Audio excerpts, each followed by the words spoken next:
are some things that we shouldn't be doing?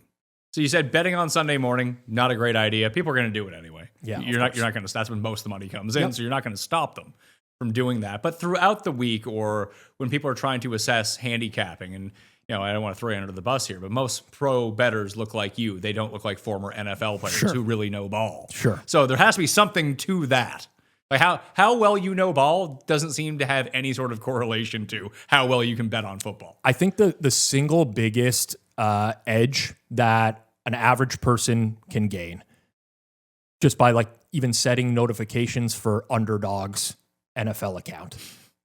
Get the news and betting immediately. Now, listen, you might be like a dentist and you're doing like some oral hygiene stuff and you can't, and that's part of your job. Unfortunately, that's part of your job. You're not around all day. You might work at a desk job where like you can have this open and you can bet in real time, but reacting to news that's not priced in is your single biggest edge because that's always going to move the line. Your goal as a sports bettor is to bet a better price than where it closes. The closing line is widely considered the most accurate probability that we have going into the game. Now, obviously, it could be wrong. Sometimes you get a spread of -3, the team wins by 49 points, and you're like, wow, the market was wrong or whatever. It's like, well, we have the hindsight now of knowing how this played out. But going into this game with all the information that everyone had, the market agreed that this is the fair price. And all you really want to do is get better than what the market agrees is a fair price. At Mayo Experience.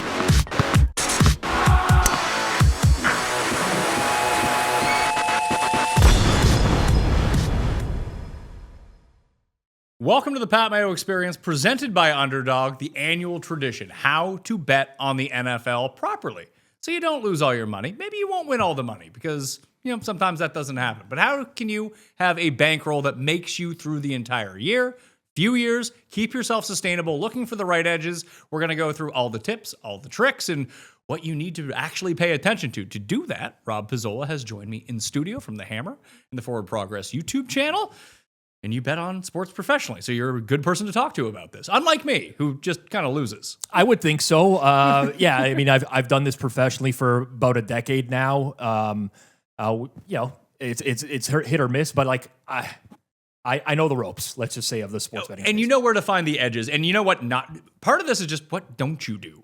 Because I can tell you what not to do. Just bet like me, and that's not what you do. Well, and like just to share my story really quickly for those that don't know, but I'm going to be 40 this year. From the age of 16 when I started betting to about 25, I lost a ton of money betting on sports. Like I was a terrible, terrible recreational bettor who watched games and didn't really understand why I was losing. It's like I watch all these teams play every single week. Why can I not win money on this sport? And it took a long time to realize, okay, I need to stop doing this.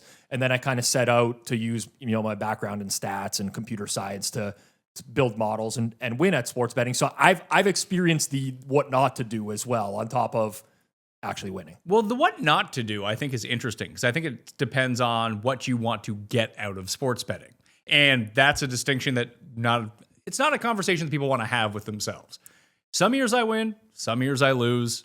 I try to, if I can be around even, then I'm pretty satisfied. I get my good rush out of it. I get my entertainment out of it. I'm not looking to make it as someone who gives out picks for a living. Maybe I should. Yeah. But no one's taking my picks as serious as your picks or something that you're going to have to pay $500 a month for. Like those better be good. Oh, 100%. And I think that's really important for any bettor is to establish what your goals are. Like it sounds lame, like establish goals or whatever. But what I would preach to someone who was like, I want to have fun betting. I don't care if I lose a little bit. I just don't want to like lose my rent money and whatever. But I'm okay with that. Betting for entertainment. I prefer the rush of betting, parlays, SGPs, and trying to hit a lottery ticket. Well, there's ways you can do that strategically where you're not going to go completely bust. But the goal is important because there are bettors who are like, no, I don't want to lose money. I want to win money. How do I go about doing that as well? And what I often find, Pat, is that like everyone is kind of looking for the shortcut in sports betting. And if your expectation is that I'm going to take all these shortcuts and I'm going to win a ton of money, it's probably not going to happen for you because it's very challenging to win. Is it challenging? Okay, so let's talk about volume to start off with. What is a good ROI for a professional bettor? Because I think that people see professional bettor and they start to think, well, they can go in with $5,000 and by the end of the year, they're going to have $100,000. That doesn't seem feasible at all. Now, if you had a $250,000 bankroll and you ended the year with $400,000, it seems pretty good. 100%. So again, this is very dependent on a lot of things, as is the case in sports betting. So the market that I'm betting, the timing that I'm placing the bet, all of these are going to determine what I would want to see in terms of an ROI. So just to give you an example, but my main bread and butter from betting, where I make the most money, is betting NFL sides and totals, which I would not suggest most people do, and NHL sides and totals. That's where I make the majority of my money. For an NFL season, if I do 2% ROI on sides and totals, I'm good with that. I'm okay because I'm risking a lot of money on those plays.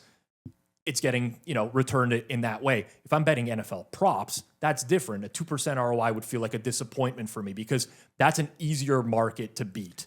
And you're not able to get down the same sort of cash on those as you would be on sides and totals. True. It is growing, I will say. There are so many options nowadays, especially with prediction markets emerging in the US as well, and your ability to even start betting parlays on prediction markets.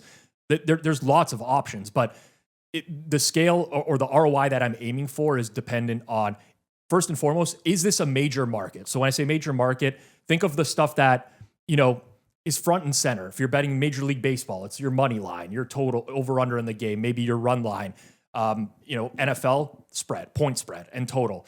Those are much tougher to win at because they're drawing, the limits are the highest in those markets. The liquidity is the highest at prediction markets. They're drawing the best bettors in the world. And the worst bettors.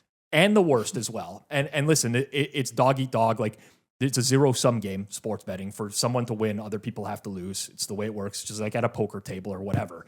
But for me, just speaking to myself, the ROI is going to change, your expected ROI, depending on what you're betting. If you're betting early in the week, let's say I'm betting the NFL week 2, and I'm betting it right as the week 1's done, week 2 lines get posted, I would expect a higher ROI there than if I waited until Sunday of week 2 and I bet at that exact moment where I actually wouldn't expect to make money at all at that point. So all these different things are going to factor into the equation. So I guess someone would ask, why would you ever bet later in the week when you could bet early in the week? And is that because you are limited on how much you can bet early in the week?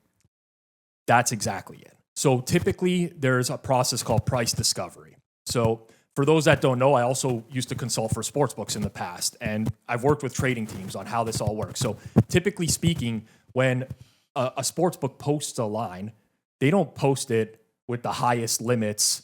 They post it with very low limits. So you'll often see like an opener on an NFL sides where a sportsbook might take $500 on that bet.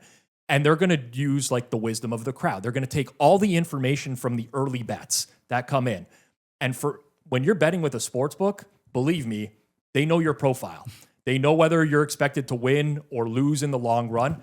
And what they're going to do is, based off the bets coming in, they're going to move the line accordingly. So, random example, Cowboys are -3 against the Commanders. They open up the line, and all the people that they expect to win at their book are betting the Cowboys. Well, they're going to move it out to -3.5. And they're going to take bets at that price. Now, when there's less action, they'll raise the limits a little bit more. They might even move it a little bit further to garner more action. But there's a price discovery process, and this happens over and over during the week. There's limit increases all the way up to Sunday at game time, where you have sportsbooks that are taking over $200,000 on one click. That's not the market I want to compete in, because that's going to attract the best bettors on the planet. But that's basically how the market works. And, the one dynamic, Pat, that people don't understand is, yes, a lot of people are placing their bet with a traditional sportsbook, and they view the sportsbook as their counterparty. It's like either I'm going to win or the book is going to win. But the reality is you're betting against everyone else in the market, because the sportsbook is using everyone else's bets to shape their own price. So you have to be better than other people at the time that you're placing your bet in order to win in the long run. And that's the reality of sports betting. And this comes to what you've talked about, how this gets changed throughout the course of the week and the prices settle in to get sharper and sharper and sharper. Although sometimes when you look at a result, it might, he wins by 45. Yep. Like, sure. Yep. Happens. Yep. But when people put out those splits, like, 85% of the money is on this side, that's not necessarily the case. It's not. Splits can be extremely misleading because you don't know what number people got stuff at. 100%. So I see this all the time. This is my friend group, right? Which is incredibly frustrating for me as a professional because I bet for a living and they know this, but they're waiting till Sunday to see, what the public is betting. I want to fade the public and all this stuff. But price is very important in sports betting. The number that you bet is extremely important. If all the sharps are betting Cowboys -3, but you're betting -3.5, you don't have the same bet that they do. They found value at -3, and then they stopped betting it when it moved to -3.5 because they don't see value there. Now you're betting it at a worse price. And people are like, I want to be on the side of the sportsbook. Well, let's just, as an example, let's say I bet Cowboys -3 into a sportsbook, and typically -110. That's going to be your usual odds. Well, Pat, if you're the sportsbook, you now have the other side at +110. You've booked the action at +110. So people who want to be on the other side, the sportsbook side, they have to go physically place a bet, but they're not betting +110, which you as the sportsbook has. They're betting -110. It's a very, very different structure. The break-even point is extremely different. So that's what people don't understand. The one thing I will always preach to everyone is price is everything in sports betting. Price is so important if you are actually looking to turn a profit or even if you want to lose less. So even something as much as a half point, and I like what you said about losing less, because that's something that I've picked up over the years of just inherently shopping for the best price, regardless of where it's going to be at, saves me 5 to 10 cents per dollar, depending on some places. It could be like 25 cents if they're really trying to rip you off. You see less of that with so much competition now, but if I'm saving 10 cents on every dollar that I bet, if I'm betting $100 per play, I have a free bet every 10 bets. Yeah, it might not sound like much, but it always adds up. Especially over the course of an NFL season, think about how many bets you're making. You can, if you've bet the NFL in the past, you could probably go back and be like, well, I placed 200 bets last year. Now start asking yourself, well, what if I got 5 cents better on every single bet? And I'm not saying go sign up to every sports book on the planet. That's not feasible. A lot of pros will look for every out possible. Personally, I try to bet everywhere or have money in accounts where if I see the best line there, I can bet it. But even just having 3 to 5 books where you can price shop and do it rather quickly and just bet at the book that has the best price, that's huge in terms of savings. And listen, if you're a break-even bettor and you start shopping for a better line, that will push you into the positive. Exactly. That's enough to overcome things. So, I mean, anyone who's not doing that, to each their own. You bet however you want. You're the one that's placing the bet. It's your money. But I would say that you're an unserious bettor if you're not at least looking for a good price or a better price than just one book. So the difference between 3.5 and 3 is obviously huge. When you're looking earlier on in the week, what's the biggest price discrepancy that you think you could find? Yeah, it can be massive at points. Now, those are extenuating circumstances. Sometimes you might bet a total early in the week, and then you find out later in the week there's going to be a snowstorm or an incredible wind, and you'll see a total. We've seen this in the NFL that moves more than a touchdown over the course of the week. Yeah, you got a Pittsburgh-Cleveland game that opens at 45, and then all of a sudden it's 33.5. Exactly. So you're laughing at that point. Now, not everyone has the most sophisticated weather algorithm or whatever, but by betting earlier in the week, you're not competing with as many sharp bettors because sharp bettors are waiting to get more money down. They're waiting for limits to go up. So typically speaking, you will see movement over the course of a week. Not everything that opens is going to close at the same price. They very often move, but sometimes it could be as little as a half point. Sometimes it can be more extreme. And a lot of people that I know, they're always like, I want to wait till Sunday to bet because on Sunday, I got all the information I need. I know what the weather is going to be. I know who's in and out of the lineup, who's injured. I can use bet splits and whatever, and there's a fundamental problem with that because on Sunday, the limits are the highest. It's when you have the biggest betting groups getting involved in the market. In order for that to matter, you knowing who's playing, who's in and out, you have to be able to price the game appropriately. And it's just very unlikely that an average Joe who's watching the NFL on Sundays is going to be able to price a game better than a sophisticated sharp using algorithms and stuff like that. So the earlier the better, generally speaking. Of course, there's some risk for bettors when they do that.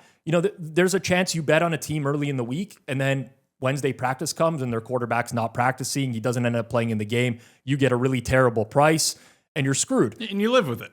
But you know what? The opposite can happen too. Like people always forget that the opposite side of that could happen where the other team's starting quarterback is out and you get a great price. So you typically, if you're an average Joe, rec better, even a semi-sharp, you want to bet as early as possible just so that you're not competing into a sharper market, basically. And this is even we see a relatively non-sharp show, our spread pick show, which comes out on Tuesday evening. Yep. We end up getting way better lines on Tuesday evening than whatever, because people all release the cheat sheet on the weekends. Like, hey, here's what we bet. They're like, well, those lines aren't available. And I'm like, well, it's not really my problem anymore. Yeah. I put out the show. Those were the lines then. I don't know what you want. But you used to do that, the pizza buffet. On Sunday morning. And you would even say, like, hey, these are not the right lines. If I had to bet it today, this is who I would bet. And like, you're not putting down your max volume on those games at that time. But people just wanted to hear who you bet so they could bet along with you. I know. It's a challenging part of doing content in addition to betting is that people do want to hear your opinions on Sunday morning. So I'd always open the show, and I still do it 11 a.m. Eastern every Sunday on Forward Progress. But I still open that show by saying that. Like, this is the worst time you could possibly be betting. I am not betting at this time. The only time I'll bet on a Sunday morning is if there is a piece of news that drops that wasn't known earlier in the week, or a weather forecast has like dramatically changed from overnight. You get those sometimes, and you got to be quick to react. But outside of that, I'm not really betting at that moment. I do offer my opinions. I still say this is what I make the price of the game. The market is probably more right than my price. But there's other ways you can bet on Sunday morning where you can still have an advantage. Like you can find player prop markets that, listen, a lot of them are bet into place at that point as well. It's not to say you can't find any edge on a player prop market on Sunday morning. So I would just avoid like the bigger stuff later in the week unless it's an immediate reaction to a piece of news that wasn't factored into the line. Why do you think we see fewer -3 lines now? It could be a variety of reasons.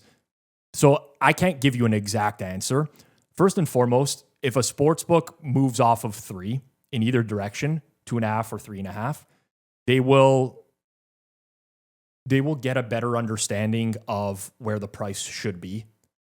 Sometimes sports books will do this, where they just move off of a number, not because any action came in. To test the waters? Just to see. Is everyone hammering that +3 all of a sudden? Exactly. So it gives them a better indicator of that.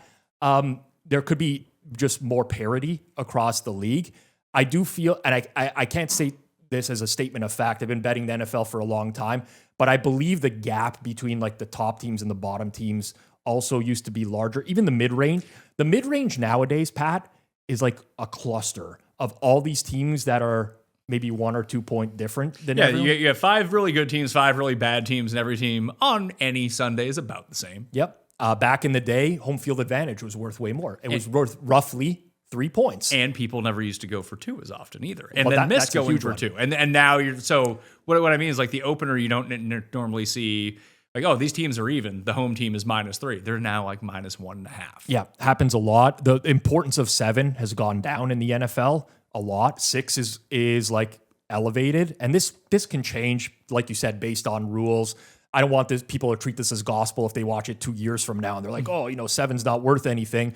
It can be, but what we're typically seeing, is a lot more games that are priced in as 1.5. You wouldn't see that a lot in years past, and 2-point conversions have definitely, drastically changed the distribution of games. So is 3 still the most key number? Yes. On a spread? Yes. And then after that, it would still probably be 7, but just less important? Correct. And then 6. Yeah. So does 4 do anything to you? Uh, Does 5 do anything to you? So 5 surprisingly lands more than people would think. I think that is probably just an anomaly, short sample size type of thing. We'll kind of need to see more years of this happening. And like I said, the penchant for teams to go to is increased drastically. But I would measure it on a year-to-year basis. It's tough to say like this number is meaningless, this number is not. But in reality, the market is constantly adapting to this as well. So like people will be like, oh yeah, way more games land 1 and 2 nowadays than ever used to be. So I'm going to take the +3 instead of taking the money line or whatever. But the market also knows that. Like everyone has access to the final scores and we can calculate distributions on games. So it's not as simple as doing that. And but yeah, 3 is still key. The vast majority of games in the NFL, no, the minority of games, but relative to everything else is going to land on 3. If you've been following the show for any time of the past year, you probably know that I quit smoking about 10 months ago, and it's been going pretty well. Although on the golf course has been really the most difficult spot. I used to love it on the golf course. Really love it. Really, really love it. And I've cycled through different types of pouches to see if anything could help me stop having those cravings when I was out there. So I tried one, I tried another.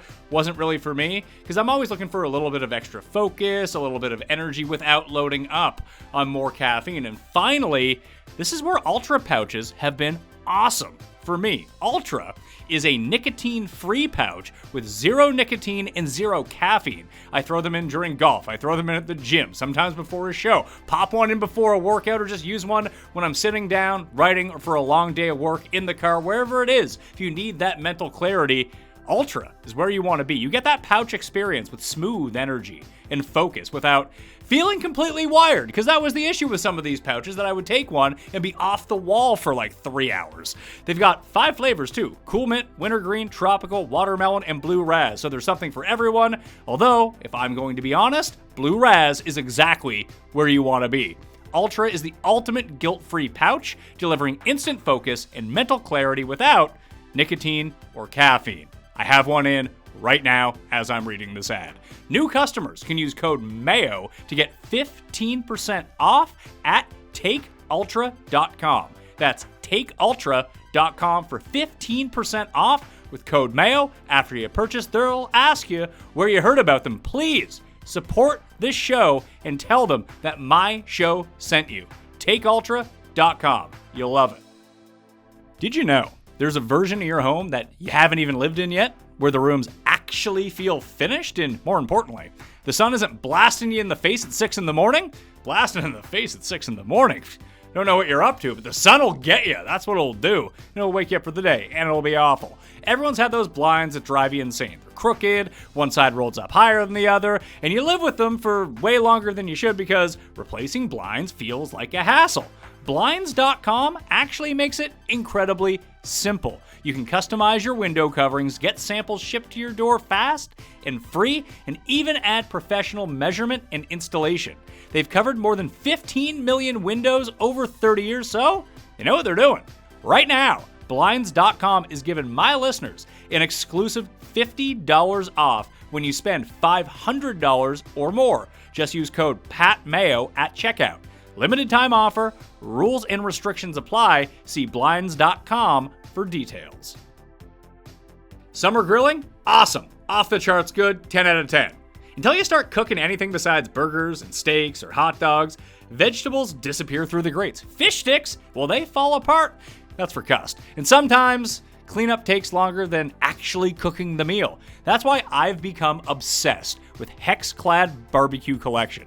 Their hybrid barbecue grilled pan gives you the searing power and smoky flavor you want from the grill, but with the non-stick convenience that makes fish, seafood, and vegetables way easier to cook, making me healthier too, because I'm eating more vegetables and fish now. The perforations still let the heat and smoke through without sacrificing half your dinner to the grill gods. Plus, cleanup, incredibly easy.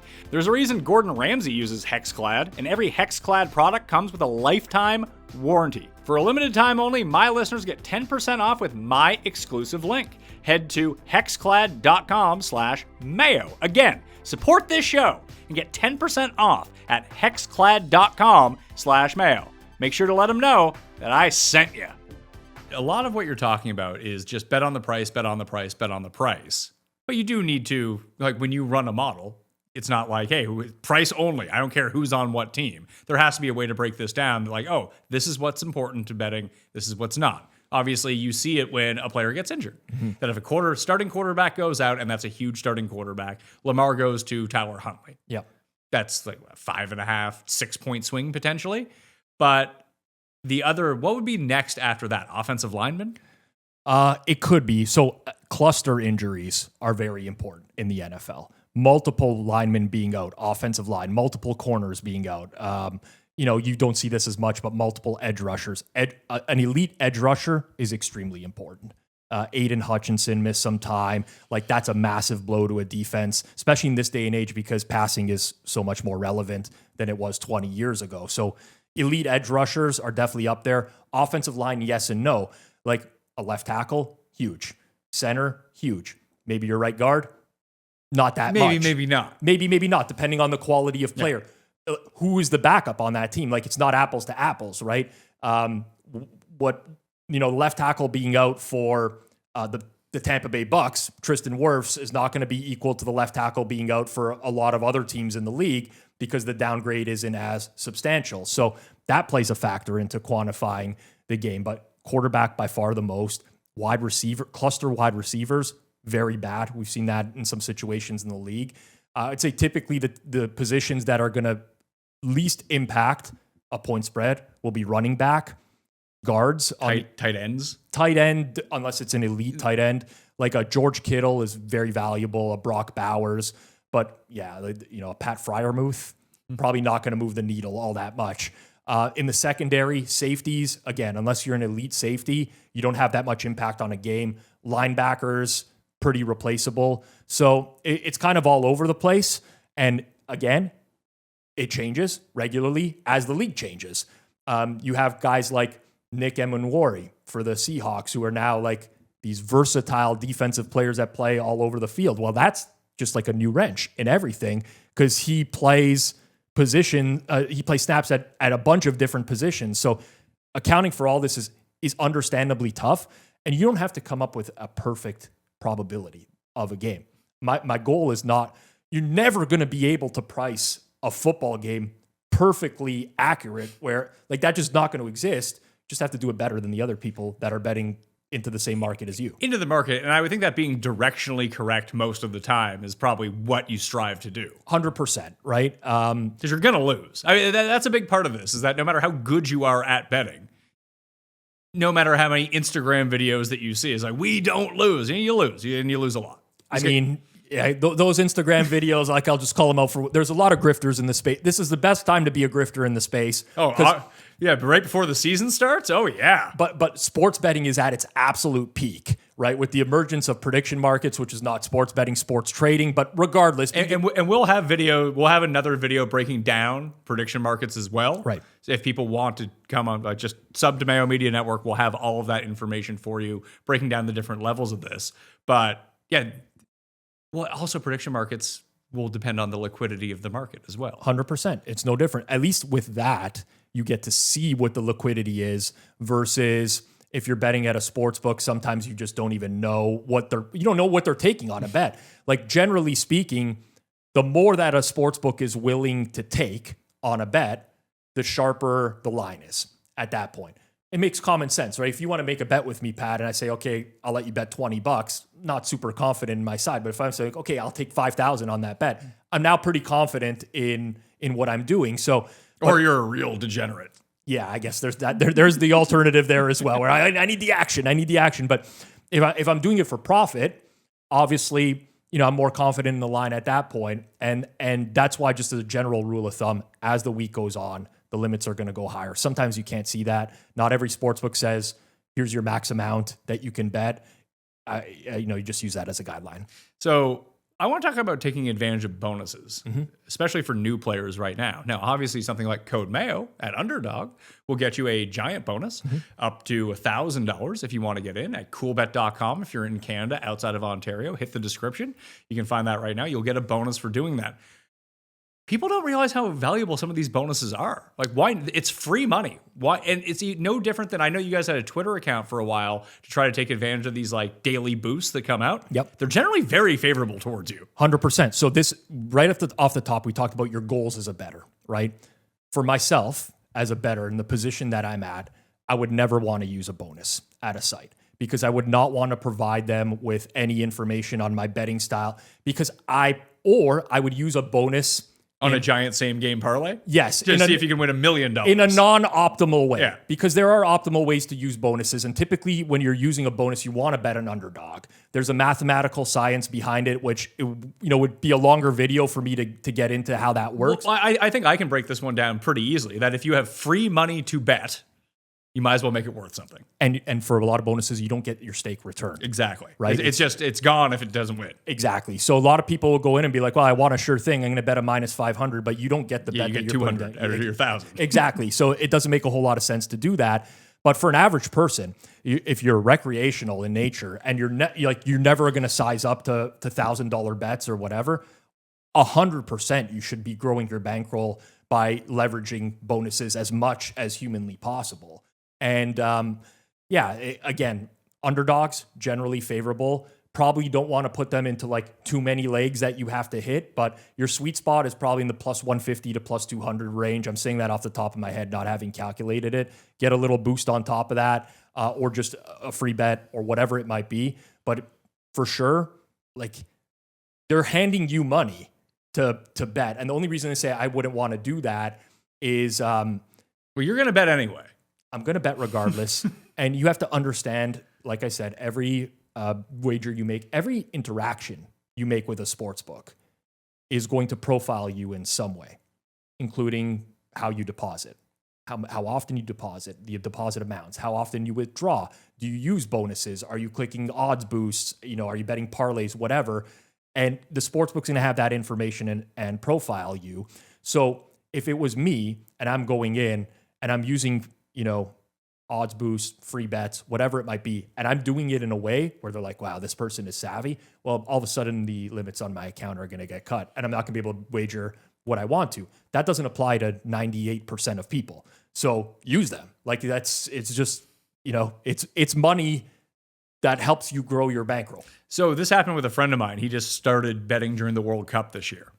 Big soccer fan, really had everyone else is pulling out their phones, they're making bets. He's like, I want to try this too. So he deposited $250. He won some, he lost some, but every day he just went to like whatever the super boost was, and then he started getting. He's like, they'll only let me put $50 on it or $25. They'll limit you on the boost. I was like, well, yeah, but they're basically giving you free money at the same time, and he basically doubled his bankroll of $250 into $750 solely through those boosts. That was it. I mean, I'm Ontario-based, and Ontario legalized in April of 2021 with a bunch of sportsbooks that hit the market immediately, and I leveraged as many boosts and promos as possible at that time. And at that time, it was probably a good time to do it because, let's say, like the profiling wasn't as great as it is nowadays. And they all wanted action then too. They wanted 100%. Your business. Now they have your business. Yeah, like I would caution you against exclusively betting in that style. Like you probably want to mix in some other bets and risk some of your own money on top of it. No sportsbook is going to want to give you free money and just have you roll that over forever in perpetuity. That's not going to happen. But for sure, like it's a bankroll builder. For most people, where you're just on the cusp of winning or losing, you're like in that break-even range, that's enough to overcome, that break-even spot in a lot of cases. So what else should we be looking? What are some things that we shouldn't be doing? So you said betting on Sunday morning, not a great idea. People are going to do it anyway. Yeah, you're not going to. That's when most of the money comes in, Yep. so you're not going to stop them from doing that. But throughout the week, or when people are trying to assess handicapping, and I don't want to throw you under the bus here, but most pro bettors look like you. They don't look like former NFL players who really know ball. Sure. So there has to be something to that.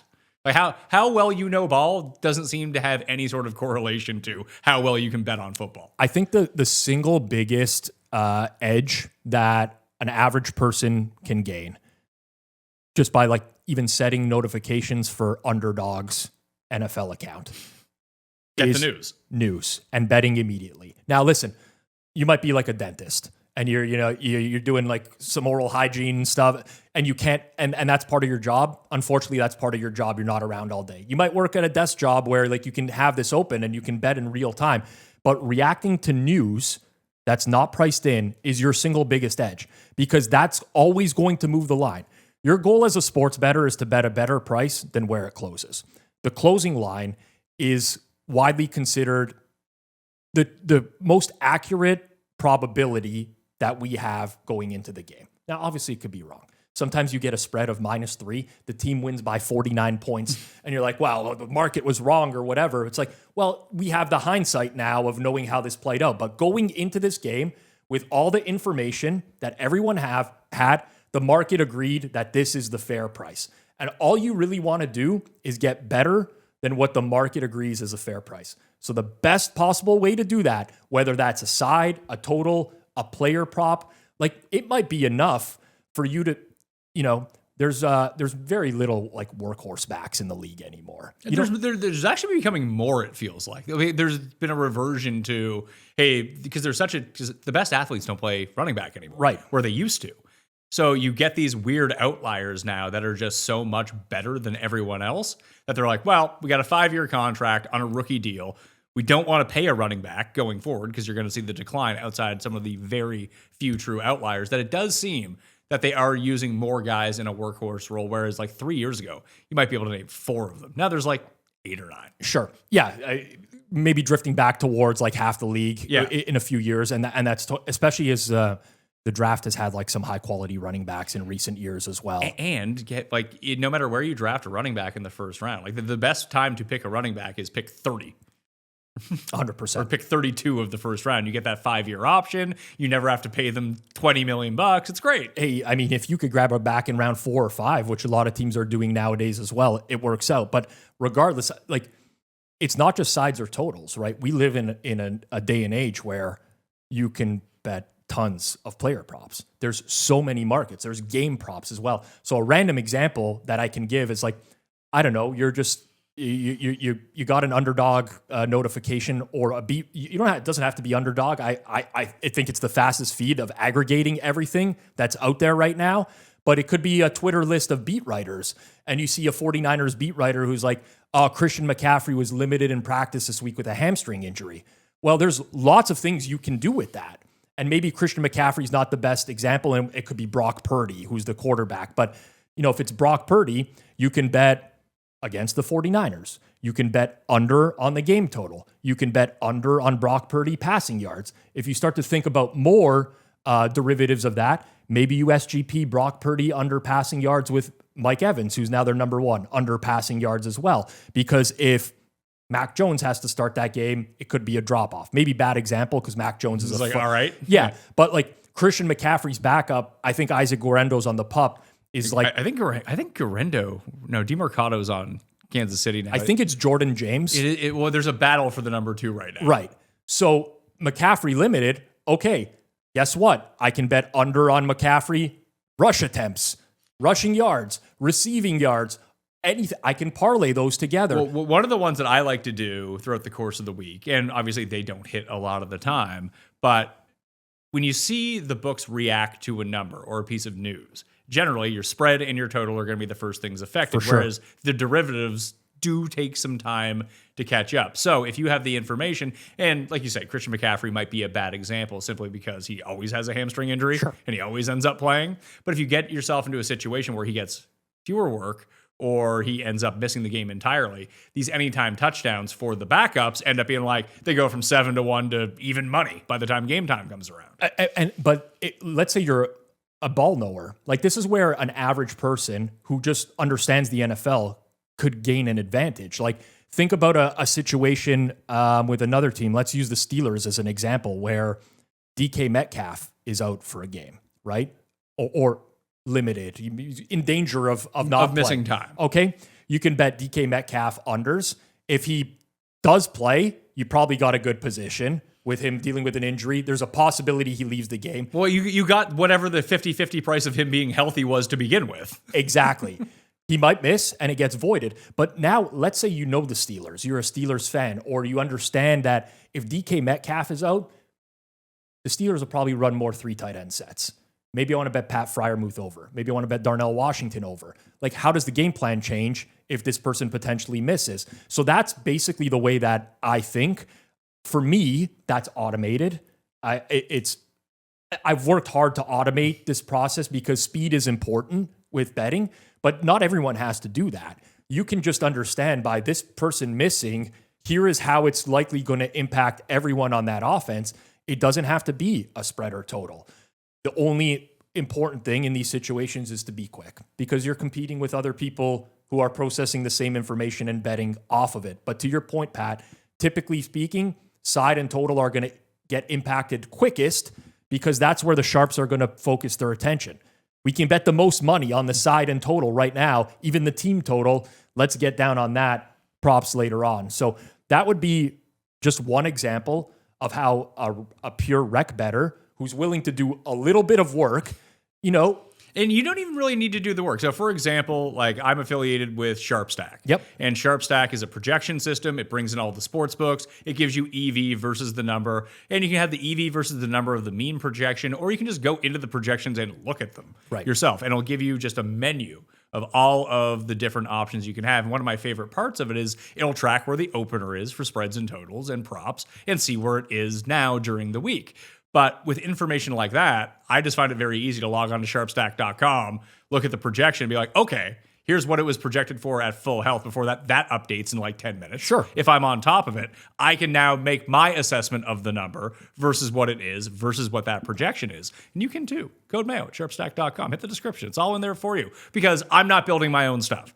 I don't have a computer science background, but I can take that information, if presented to me, and use it well. And that's, honestly, I said, like, I'm not a bad bettor. I'm just not a great bettor because I will fire bets on a Sunday morning because I like to bet. Right. And it makes it fun for me. Yes. But when I'm trying to win money, be it on against a sportsbook, on Underdog, peer-to-peer, doesn't matter what it is, I find the most value in that information running a system that's already built for me and then assessing the props going next to one another. That's actually where I win money doing this. Yeah, so you're like, the model already liked this guy under. Now it's going to like it even more because he's dealing with an injury. Or, I like to use extreme examples to get points across. But let's say Trent Williams is going to be, he's on the injury report for the 49ers at left tackle, and he's in danger of missing the game.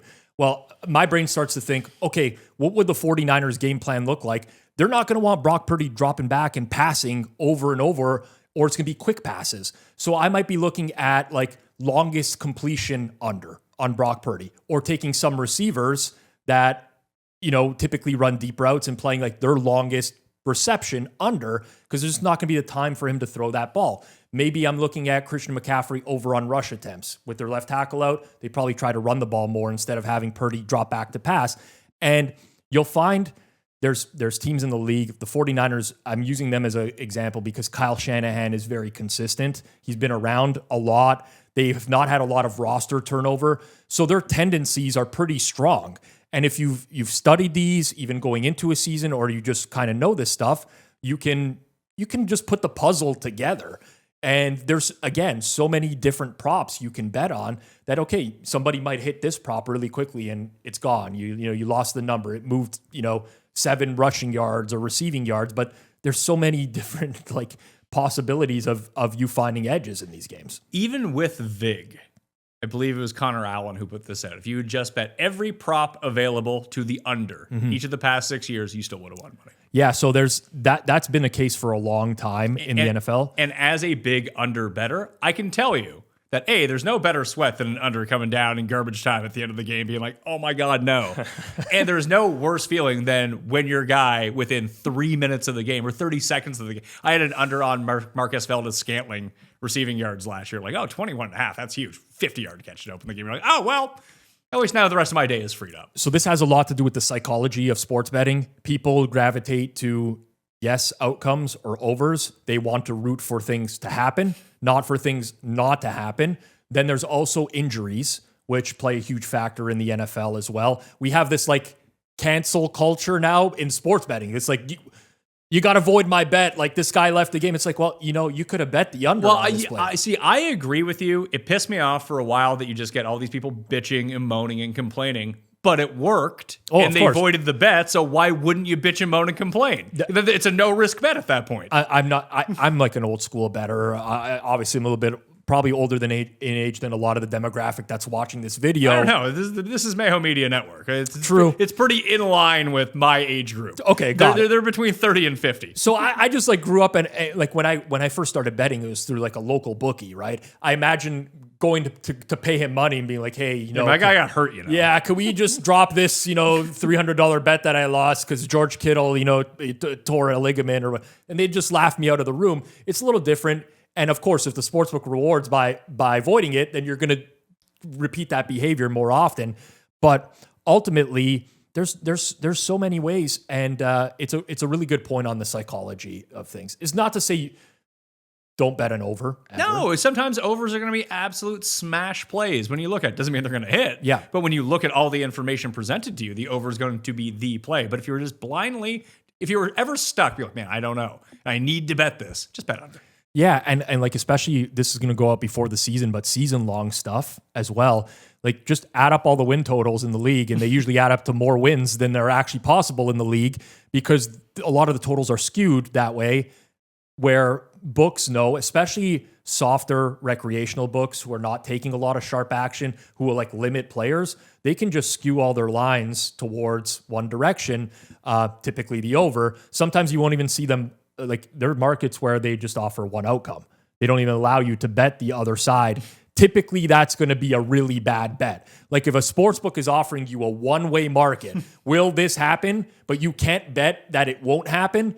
Don't bet that it's going to happen. That's going to be a bad bet. But yeah, I mean, I think for a rec, news and information, thinking about the ways that you can react to that is a really easy way to get on the level of a sharp bettor without,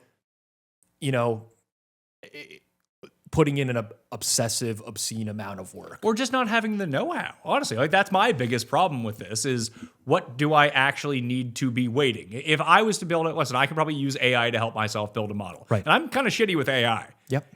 I can ask AI how to do it. It will tell me, and then I can prompt it that way and try to figure it out. But I don't know the specifics that need to go into anything. And frankly, with some of the tools that are out there, I don't need to do that. Yeah, not necessarily. I mean, to each their own. Everyone's process is different. And I do find that, like, if you are to like go to a sharp stack, there's money lines up there, there's spreads up there. I use it for props. Yep. I feel like that's where I'm the most comfortable using it, and I feel like that's where it excels the most. And it's usually not even just NFL props. It's like I was telling you before the show, like I win most of my money off WNBA props because that is just a market no one bets on, and our numbers are sharper than their numbers. Also with tools like that, like SharpStack, and listen, I'm not suggesting everyone pays for a tool. Agreed. But it can help you, and like you don't have to know anything about the NFL or the sport that you're betting to profit from betting it. Like there is such thing like a concept called top-down betting, which is just find the price that's off market from everywhere else. If you have a running back that's lined at 80.5 rushing yards everywhere, and one book is at like 73.5, it's probably a good bet on the over. Not always, but probably. And a lot of people that I know, they don't know anything about sports, and they just profit by finding those inefficiencies in the market. It's again, price is everything in sports betting. I've bought a ton of stuff from Wayfair over the years, and one of the biggest upgrades for us has been outdoor furniture. We needed something that could handle real life, kids, weather, people constantly being over here and using it, but without spending a fortune. Wayfair made that easy to find, that special something that fit our space, the style, and our budget. And now you can shop with Wayfair Verified, where product specialists use a 10-point quality inspection to hand vet pieces for things like materials, functionality, features, and even how long they take to build. Plus, there are more than 20 million verified 5-star reviews with real customer photos so you can actually see what you're getting before you buy it. Join Wayfair Rewards today to get 5% back on every purchase and start saving on your next home upgrade. Head to wayfair.com to shop all things home. That's WAYFAIR.com. Wayfair. Every style, every home. My relationship with money has most certainly changed over the years. When I was younger, it was basically make money, spend money. Hopefully there's enough left over, and even if there wasn't, yeah, we'll figure that out. That's a problem for future Pat Mayo to deal with. But now, with a family, business, investments, a million different expenses, I actually do want to know where everything is going. That's where Monarch has really helped me out. It puts your accounts, investment, spending, and saving goals all in one place so you can actually see the entire financial picture. And I really like the AI assistant. You can ask specific questions about your own finances instead of digging through months of transactions for yourself. Write your own money story with Monarch. Use code PATMAYO at monarch.com to get your first year of Monarch Core half off, just $50. That's 50% off your first year at monarch.com with code PATMAYO. If you've been sitting on a business idea forever, at some point, you just got to start. Shopify removes a lot of the excuses because everything you need to start selling is already there from day one. And when you finally get that first customer, Spotify checkout makes it easy for them to actually finish the purchase. Returning customers can have their details saved. So it's basically one tap and they're done. Shopify handles all the setup and checkout, giving you more time to focus on actually growing the business. I know from my perspective, having people and having systems like Shopify to help me out really saves me a ton of time so I can actually focus on the content, the actual business. And that can be the same case for you too. With Shopify, nothing stands between your idea and a real business. So go make one. Start your free trial at shopify.com/PatMayo. Start your free trial at shopify.com/PatMayo. You put in the work. It's time to get paid like it. Free trial at shopify.com/PatMayo. And to even go back to the ball knowledge is that the sports I have been the most profitable at in my life are the sports I know the least about. Yeah, that can be the case. We're human beings. We're not robots. We develop biases. If you watch a game, your eyes might tell you something that's not true because that's the way you perceive it. This is why I take a very data-driven approach, because for a decade of my life... You just bet the Cowboys every week. It's not even that. I wasn't even a homer, Pat. I was just like, this doesn't make sense. How is this team a 4-point underdog? They looked so great last week. You know, completely dismissing how they looked 3 weeks ago, potentially, or whatever. Like, all this data is there for us to use, and our eyes might tell us something that's just not true. And we get dug in because we have egos. Sports bettors and sports fans have egos. It's really hard to get a fellow sports bettor to change their opinion on something. You don't hear that often where someone's like, oh, you know what? That's a really good point. I didn't see that. Dig in. It's Mac from Always Sunny. Like, I am dug in. I am not changing my mind. And that becomes a problem. So you got to be conscientious of that as well. You might feel really strongly about something. Doesn't mean that your opinion is better than everyone else that's betting into the market. And that's where I think a lot of people go wrong. Ego can be your biggest limiting factor as a sports bettor. Me. Just curious, like, if you had $100 and you're using like Sharp Stack or something, you're going player props, how much of that do you put on, like, you know, is it $20 for four separate props, and then, you know, $20 for a fun parlay at the end? Or like, how would you divvy that up? Yeah, so... But you also have to know what just to qualify that for a second, you actually have to know what your real bankroll is. Because if you have $100 in an account, is that really your bankroll? Or are you just going to deposit $100 next week?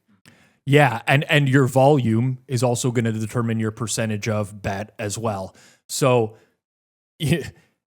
typically, a good standard for the average person would be anywhere between 1% to 3% of your bankroll on a wager. That's not going to happen. Depending on the size. So yeah, I mean, listen, if you have $100 in your account, I would not be wagering $10 on something. That's 10% of your bankroll, and it's just not a good practice. Like, you want that $100 to last, right? If you're more confident in something, sure, bet a little bit more, bet $3. If you're not, $1. And there's no rules on this in sports betting. But let's say you're going to bet 100 plays in a week. Well, if you're betting, you know, $3 a play, at some point you're going to run out of money to bet, and you don't want to get in that situation either. So if you're betting a lot of volume, you're going to decrease your bet sizes. With that said, if you're betting a small amount of volume, I don't suggest increasing your bet sizes or anything, but bankroll management for me is a really interesting topic. If you can quantify your edge, like if you're pricing every game, let's say you're making an actual number on every game, point spread, and you're comparing it to the market or player props or whatever, and you're like, this is a 4% edge. Well, there's a mathematical equation that will tell you what percentage of your bankroll to bet based on the odds. It's called Kelly Criterion. You don't have to use that. I don't suggest you use that. If you do, use a small fraction of it. 20% Kelly, something like that. I know this is a lot for people to process, but generally, the bigger the edge, the more you're going to want to bet. The problem is that most people can't quantify their edge, or they don't even attempt to.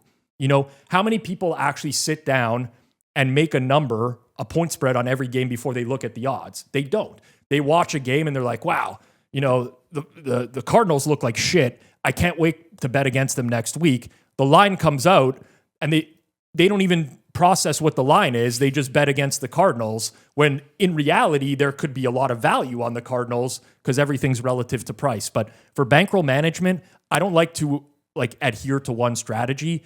You obviously have to be responsible. If you're the type of person that is going to lose 4 bets in a row and try to win it all back at once, you're going to have problems. Oh, I know those. Not only have I been that person, I still know. And cleaning that stuff up for me was how I just stopped losing a bunch of money. 100%.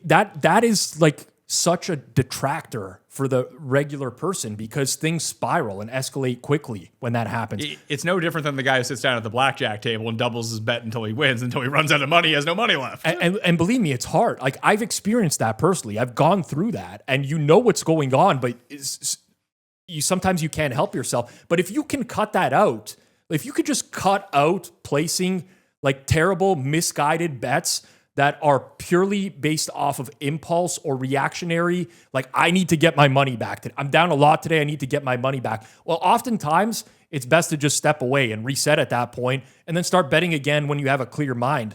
People make a lot of bad decisions. Well, I find this is a case. So I think that the micro advantages you can get from live betting can probably sway the most into your favor, but 99% of people do it impulsively and incorrectly. I would agree. I mean, live betting is a conversation of its own. I just, and maybe that's a topic we can dive into a little bit more. I just stopped live betting. Yeah, you can. Like, I think what I talked about with player news earlier. Well, I remember you making, there was because you do the watch alongs. I think it was a Monday Night Football game. I think you ended up hitting a big Darnell Mooney prop. Yeah. Because you saw how the game flow was going and what was happening in that game. That is a smart way to, because it's not like, oh, well, we're midway through the game. I got to play over 41.5 because, they might be coming back. It's like, wow, why don't we play like an 8-1? Because if they really do need to come back, let's try to maximize what we're doing here. Versus the person who generally live bets like, oh, my team is down. No, I need to like double back down on them because I'm feeling it. Like that's how most people bet. I think of things in terms of game script. So live betting is a different animal. I built out some live betting algorithms for sportsbooks before, so I kind of know what goes into them. Now, granted, there's been like a lot of advances since I built the stuff out, which was in very early days. But live betting algorithms are built based off of historical data. It's feed a bunch of stuff into the computer, and it's going to price the game in real time, and they're going to add vig on both sides to cover themselves. But there's nuance that a lot of the live betting algorithms don't have. Example, I'm a Cowboys fan, right? If the Cowboys are trailing in a game, couple touchdowns in the third quarter, Dak Prescott is going to turn into a dump off to the running back machine. At that point, I know that from experiencing that, that's not going to be accurately priced in that market. So I think, again, live betting, team tendencies, you can get an advantage there. But if you're just watching the game and you're like, oh, I think this team's going to score a touchdown on this drive, and you're dead in the water. I'm betting punt on this drive. Yeah, again, if your goal is to win, you can't do that stuff. If you're betting recreationally, fine. Go ahead and bet however you want. I'm not going to tell you how to bet. I'm speaking through the lens of someone who at least wants to, like we mentioned off the top, either win or lose less. Team-specific tendencies, they happen, and they're not like incorporated into the algorithm. We see this potentially with rushing quarterbacks who are very mobile, who are down in games. What's going to happen when they're trailing by 2? Other teams are going to play soft. And play breaks down. What are we going to do? Well, we're just going to. Mahomes is the king of this. So all of a sudden, Mahomes goes from 7 to 45 rushing yards. Right. And it might take a while for the algorithm to catch up to that.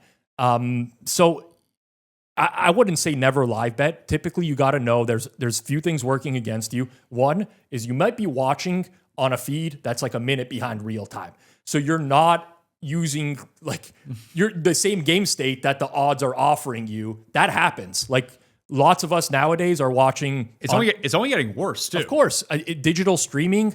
We're in Canada, so like we have the Zone, which is at least 45 seconds behind real time. For me, like at home, I still use a satellite dish at my house because I can get as close to a real time feed as possible. I look like the only guy in the neighborhood. This person's crazy with a satellite dish still up, but that's me. But you have to understand that. You may not be betting into the most accurate market. 2, generally the VIG is higher on some of this stuff. Generally, not always.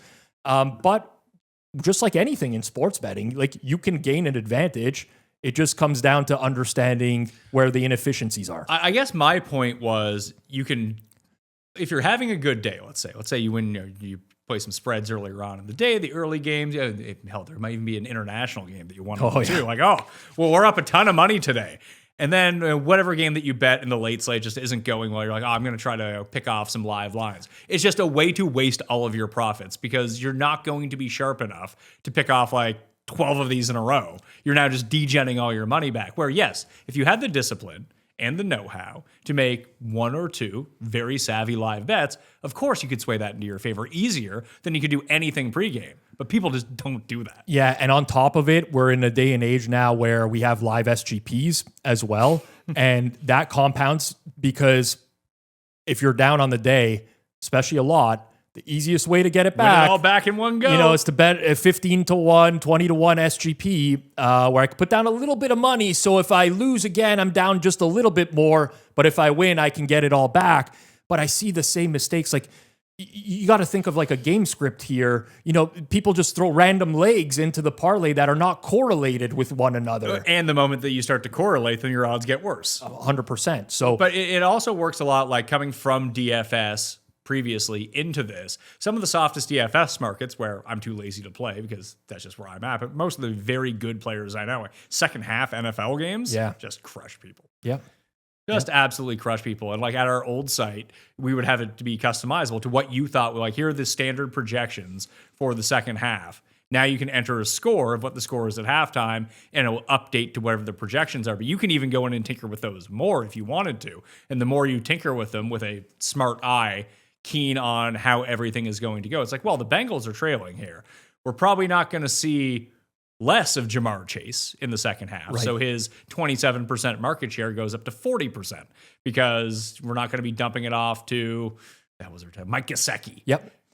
In that spot where you can manipulate the projections that way to give you the better numbers. And I just like the idea of, I don't mind playing SGPs in live situations. I do think playing ladders in live situations can be more profit. Like you can ladder a receiver up to 7-1, and all it really is one big play. Yeah. So I think again with overs, when you look at players that have wide ranges on what they can do, alt overs are very often worth a look, especially on the live stuff. But yeah, there's so many angles, Pat. Like I think think about how these algorithms are built and how the market is built and all this stuff and like pinpointing little inefficiencies. So another example, there's certain teams in the league where they're very consistent with their running back usage. It's like this running back gets 2 drives and then the backup gets 1. And then starting gets 2 and the backup gets 1. There's other teams that it's based off game state. It's like if we're leading, this is the guy. If we're trailing, we need a pass catcher. This is the guy. A good example of this, weirdly, I'm going to cut you off, but here we go. Green Bay last year, when Josh Jacobs was banged up, there would be a very consistent thing that they would use, even when Emmanuel Wilson was in the game, that every time that they ended up getting to 3rd and 8 and beyond, all of a sudden Chris Brooks would be on the field. It'd be the only time in the game he would ever play. So if you could see how the offense was moving, if they were up against a better defense, which wasn't really factored in to what was going on for his individual player props. He was essentially set at 0.5 every single game. So if they were just running train on the other team, you would never see Chris Brooks. Yeah, right. But if they ended up going up hypothetically against Houston or something, a team that will put you into 3rd and long, it's like altered up to 1.5, 2.5. All of a sudden, here's 4 catches for Chris Brooks for 30 yards, and then he doesn't have another catch for 3 games. Right. But you can figure that out as the game state moves. Yeah. So for me, like live betting is a bigger part of my repertoire than it ever used to be, and it's based off of exact tendencies like that. I had some huge cashes on Samaje Perine last year with the Bengals just by knowing when he was going to come into the game. 2 minutes. And him not being priced properly for that situation when he's going to be coming into the game. So like getting out ahead of that is, those are huge. Teams, like news situations, and again, this is back to pregame, but yeah, there's this, beat reporters tell you a lot about teams. Be like, oh, they're practicing in a lot of these sets this week, a lot of jumbo packages. Like, okay, what does that tell me? They're going to run the ball a lot. Tight ends are going to be on the field a lot. Like just using information that's out there and then applying it in a logical, practical way. You don't need to have the most sophisticated betting model in the world to do that. You just need to apply some logic to those instances. And it takes a little bit of work, of course. But it'll take some trial and error and losses. 100%. But that's just the game. And the reality with sports betting is the more you're going to put into it, as long as you're putting in like efficient work and not wasting time, probably the more you're going to get out of it versus people who are looking for shortcuts, buying picks. Buying picks, like now you already got to beat the sportsbook. Yeah, they're charging you a VIG and now you're going to pay on top of that. Well, that's why when I say something like Sharp Stack, it's not going to be for everyone because some people just simply are not going to play the volume to make that worth their while. If I'm going to play, let's say $2,000 a week, which is around what I play. Yeah. If I'm going to pay $400 a month for something, then I want it to be good. If I feel like that sways it in my favor, and it's not just them selling me the picks, it's I get the projections and I get to see, like I may have missed this number on this book because I didn't click through on my phone or open that app. It's just all there. I'm customizing it as I'm going through. SharpStack has utility even without picks because it's an odd screen. Yes. In real time, you can see everywhere. You got all the books listed for you. So again, when we talk back earlier in the show on line shopping, yeah, if your bankroll is $500 and you're betting $10 to $20 a game, it's probably not worth it for you to invest in any tool at that size. I'm not. It's not to demean you in any way. But it's to save you money. It's just like at that point, it's not worth it. Your barrier to if your bankroll's $500 and you're spending $200 on a tool, well, now you have to hit at a rate that's basically not going to be humanly possible in the long run to profit. So don't do that. But if you're a more seasoned bettor, you have a bankroll, disposable income that you want to bet, you want to win, and you can find a tool that's going to help you aggregate odds in real time. That's going to maybe say, this is the exact edge on this price based off of where all the other sports books in market at. For sure, go for it. But too many people are looking for shortcuts. Well, yeah, when you see Johnny on TikTok, I've won my last 12 bets. Wearing the Rolex, the Ferrari, sitting in the passenger seat. So I've met a few of these people now. Yeah. And it's funny to meet them in real life, very normal guys. And you met them at betting conventions or sort of events. And you're like, cool dude. Let's do something together. And I haven't seen their content, that kind of thing. Then I start following oh my God. This is not what I thought after meeting the guy, this is not the guy that I met. This is some sort of showman who maybe rented a Bentley to sit in. Well, my era of bettors, talking like an old man now, but I wanted to aspired to be a professional bettor. Johnny the Greek. I wanted to make my income from beating the books, from betting. And I'm happy that I've been able to achieve that. I do think, and hate, I'm not lumping everyone into one. Not everyone applies to this, but I think certainly within the younger demographic, TikTok, Instagram Reels, a lot of people inspire to extract money from the betting ecosystem. It's not, they don't aspire to be the best bettor. They aspire to make the most money from selling a product in betting. And a lot of times that's picks. And unfortunately, it's just very easy to fall victim to that trap if you don't know any better. I could see how easily you could do it. People will watch my show when I give out my picks. Again, these are all free picks, mind you. The reason that they're free, not charging for them. They're not going to win all the time. Golf season's been especially bad this year. But we're talking through why we're betting on it. Maybe you can learn something from this free show to make your picks a little bit better. At least there's hopefully either some entertainment or educational purpose behind it. If you're just straight up copying the picks, you're going to lose. Yeah. I was golfing last week with a random. He kind of asked me what I do. I kind of explained, and he said, "So you're the Mickey Mace of sports betting." And I'm like, no, like, do not compare me to Mickey Mace. Who is Mickey Mace? He's like a casino influencer where, I can't lose at roulette. I made $13 million playing Baccarat. Here's how I did it. Like, here's your, and it's like, no, this is not, this is very, like, it's grifting at its absolute max. It's preying on people who don't know any better. Like, I know how the casino industry works. You know who's allowed to bet super high limits at blackjack, baccarat, whatever? People who are expected to lose in the long run. There are some cases in the past of like Phil Ivey, like having marked cards at baccarat and stuff like that. But for the most part, any VIP at a casino is going to lose.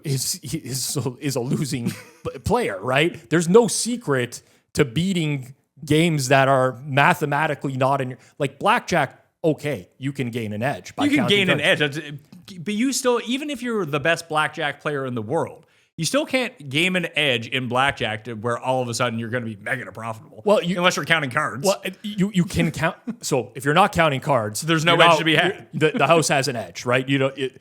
If you are counting cards, the casino is going to spot you counting cards, and they're going to escort you off the premises at some point or ban you from playing at their casino. That's just the way it works. Sports betting is the same thing. You bet into a recreational sportsbook, you're going to win a lot of money. Well, guess what? You're not going to be able to bet there anymore. That's just the way that this industry works. So I took offense to that, but it's so many people are consuming this content nowadays, and it's a very viable way for someone in, not anyone. I don't even say the younger demographic, anyone to make a living nowadays by selling themselves as a professional when they're not. There's no one there's no committee that gives you a badge that says you're a professional bettor or what. You just say it and it's on the audience to believe it or not, but we're seeing more and more of that in the space nowadays. Well, especially with the shorter and shorter videos, the shorter and shorter attention span. All you need to post up on the screen. Won $3 million. You can win too. Now I'm intrigued. I don't see why you wouldn't be intrigued. Sounds great. 100%. It's the allure of getting rich quick. It's the shortcuts. People don't want to put the work in that it's going to take to win at sports, and that's totally fine. I'm not saying don't do it, but everyone's looking for the shortcut. They get rich quick, and unfortunately, that just doesn't exist in the sports betting space. There are tools that can help you get there, for sure. I'm not saying every tool is garbage. There's lots that I stand by. I'm a co-owner of a company called BetStamp. We have a tool that we sell, which I believe is worth every penny to anyone that's paying for it. But I would never tell a $20 bettor, like go and spend $2,000 a month on this subscription. It's the horrible advice. It's for a select individual. And I just think that, at least for me, I find it very rewarding to put time into betting and winning money. I get a rush from that. And it's not just the act of betting. It's winning money from betting, knowing that I can beat other people in the market. And there's lots of avenues for even an average person to do that. They just get caught up in all the wrong things. Betting on Sunday, betting too many same game parlays, bankroll management issues, chasing the lot. And it's a lot for an average person to overcome. For sure. And you also enjoy teaching people how to do this stuff. So you have a lot of educational videos over at Forward Progress. And the way that you approach betting is a lot like how I approach doing my show and doing production. Yeah. That's what I throw my time into. And I enjoy the other stuff because it's fun. It's fun to talk about. But that's why I'm asking you about this stuff. And it's not me staring into a camera saying, this is how it is. And I know that there are people that would do that. And I will give listen, it's not like I'm not going to have takes that I saw with my eyes and they're going to be dead wrong. Well, that's going to happen. I will say it you. Not only that, you will believe me too. I will say it with so much confidence. But I will always preface everything by look, We're not professionals. I'm not a professional making picks here. I'm someone who enjoys to gamble. I'm an enthusiastic, formerly young man who likes to put my money on sports, and I like to talk about it. And sometimes that's what people want. Pat, I'm going to have tons of takes that are completely wrong. That's just the reality of the situation. It's not, I can argue with the most recreational bettor on the planet, someone who, and I might be wrong and they're right. That's just the reality of betting. Now, granted, I've at least shown the ability in the long run where my opinions matter relative to the market, and I can make money off of those opinions. Doesn't mean it's always going to be right. Like, I've had brutal opinions before, man. Like we do picks on this show every week. Yeah, there's and you'll lose to me some weeks. 100%. And I have like public. I literally believed and stated on air that the Tampa Bay Buccaneers would be better off signing Andy Dalton than Tom Brady at the time, and I truly believe that, because of the offense that they were running, where I was like, Andy Dalton throws a really good deep ball at this point in his career. They want to attack vertically. I don't think Brady's the guy. Obviously blew up in my face completely. And he got to own it. But that's just the reality of it. Like, is whatever. I'm gonna be wrong plenty of times. Like, well, this is again why bankroll management comes back into Sure. play, because it's not about being right every time. It's just about being right 57% of the time, 54% of the time, really. yeah, relative to your price. If you're betting minus 110 on everything, 52.4% is your break even. If I'm hitting 55%, I'm going to have an amazing year. And I'm going to be wrong 45% of the time. So that's just the way betting is. Everything's relative to the price. Let's just say I bet everything at coin flip plus 100. Well, now my break even is 50%. If I hit 52%, I'll take it. But I'm wrong 48% of the time. It's like barely better than a coin flip, but those are the margins that it takes to win. The other hard part that people have wrapping their minds around is that they feel, oh, it's Sunday. I got footballs this week. I have to bet.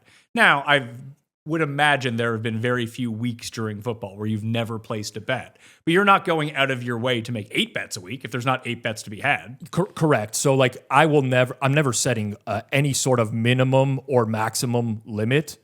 This is just me in my personal situation. But I would feel like most people who do it professionally are probably the same way. It's not like, well, I have to make my 8 bets every week or that's not going to work. Like when you see that there's one that has value. Oh, 100%.